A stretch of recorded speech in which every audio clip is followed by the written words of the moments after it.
लेकिन और दल से महत्वपूर्ण देश होगा। एक और चीज मैंने गिनने की शुरुआत की थी, गिनते गिनते थक गई।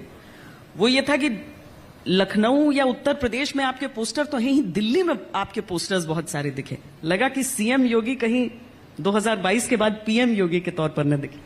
देखिए, मैं जहां हूं वहीं पर कार्य कर रहा हूं। एक मेरे पोस्टर, मुझे लगता है कि अगर आपने लखनऊ से अगर यहां पर किसी दूसरे साधन से आए हैं तो मैं नहीं कह सकता, लेकिन वैसे चले होंगे तो हर जगह लगे होंगे, बहुत सारे लगे होंगे। तो इसलिए उस पर कोई बहस का विषय नहीं होता। ये सरकार की योजनाओं को वहां पर पहुंचाने का एक माध्यम भी होता है। और दिल्ली में नहीं, ये तो मुंबई में भी लगे होंगे, मुंबई एयरपोर्ट पे भी लगे होंगे, कोलकाता एयरपोर्ट पे भी लगे होंगे। तो आप तो कल मुझसे कह देंगे, तब तो ममता दीदी को भी आप नाराज कर देंगे। हम ऑल इज वेल है या नहीं है सर? ऑल इज वेल है कि नहीं मामला? अब बीच में बड़ी खबरें आई, विपक्ष कहने लगा देखिए दिल्ली पहुंच रहे हैं योगी जी, फिर योगी जी तमाम नेताओं से मिल रहे हैं, पार्टी अध्यक्ष से मिल रहे हैं, हमेशा जाते फिर दिल्ली से लोग यहाँ पहुंचने लगे। कोरोना के दौरान तो आरएसएस के लोगों के साथ दत्तात्रेय होसबोले से लेकर तमाम लोग, देखिए ये कोई नई बात नहीं है। कोरोना के दौरान तो हमें 1 साल 6 महीने लग गए, अन्यथा हमारी समीक्षा और हम लोग लगातार मार्गदर्शन लेने के लिए महीने 2 महीने में दिल्ली जाते थे।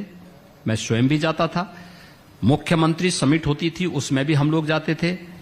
कभी वह शासकीय स्तर पर होती थी, कभी पार्टी स्तर पर होती थी। आखिर लोक कल्याण संकल्प पत्र पार्टी ने तैयार किया था, उसको कितना इंप्लीमेंट किया है, इस पे चर्चा करने के लिए और उनकी समीक्षा के लिए भी हमें पार्टी के साथ बैठक करनी पड़ती है।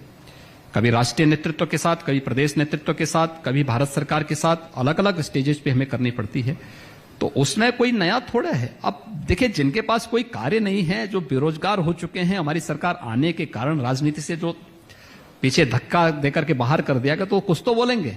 उनका ये अधिकार भी क्यों छीनना चाहते हैं? बड़े लोगों की तकदीरें दिल्ली में पलट जाती हैं। आपने देखा कितने बड़े बड़े कैबिनेट मंत्री थे, पल में मामला। देखिए, सरकार और संगठन का समन्वय यही है। आज सरकार में है, कल संगठन में काम करेंगे। और ये भाजपा में ही हो सकता है, कहीं और जगह नहीं हो।